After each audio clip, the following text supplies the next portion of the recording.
Good afternoon, class. Today we are going to be talking about how emotion from the speaker can influence the audience's reaction to the speech.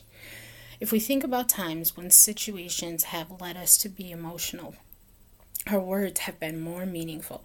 The saying, words that come from the heart, means that when emotions are used behind the speaker's words, it has more meaning. If it is something that the speaker is passionate about and allows the audience to feel the same emotions. This takes the audience to another level of understanding of the speaker's topic.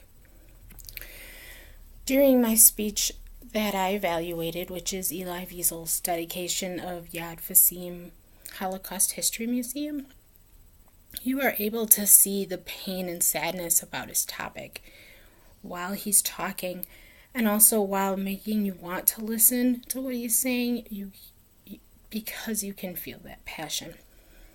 And he does an amazing job being able to use that to keep you engaged in the speech. So with my first thing, I wanted to talk about body language. Body language of the speaker can set the initial vibe for the entire speech. With Elie Wiesel, during his speech, he is standing at a podium and looking at the audience.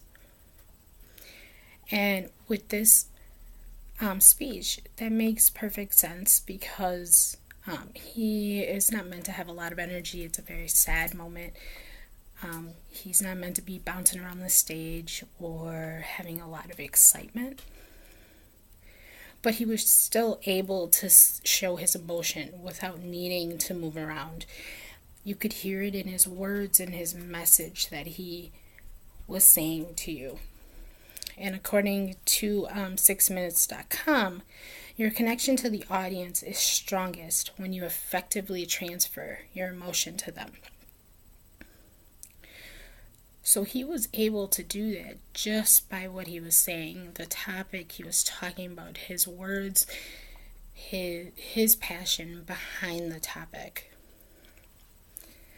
Another thing that is so important when doing a speech is the tone of the speaker's voice, which Elie Wiesel, his tone was very somber. Like I said, you can feel the sadness, but he was also able to change his tone when he felt as though something was very important for you to listen to.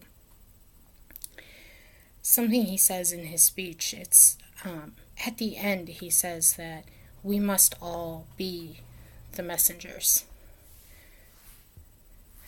Things like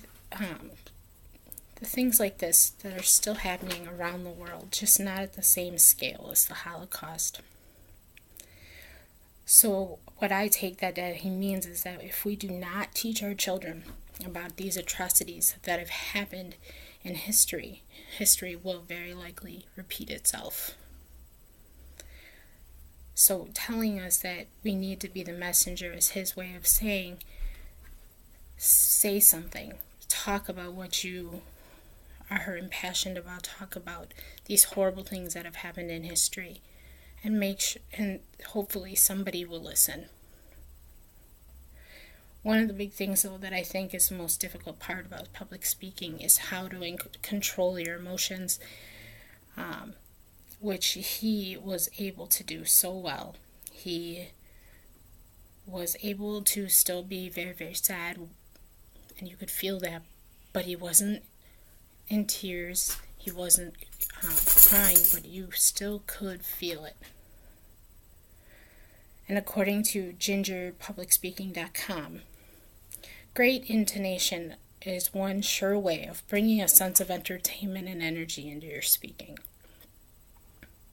So he was able to do that. He was still able to keep your attention without having you, without the energy. So in conclusion, today we talked about how emotion can really influence the direction of your speech. Using the example of Elie Wiesel, a Holocaust survivor. The tone of a voice and body language of the speaker can direct the speech into a direction that allows for an emotional connection between the speaker and the audience. Thank you.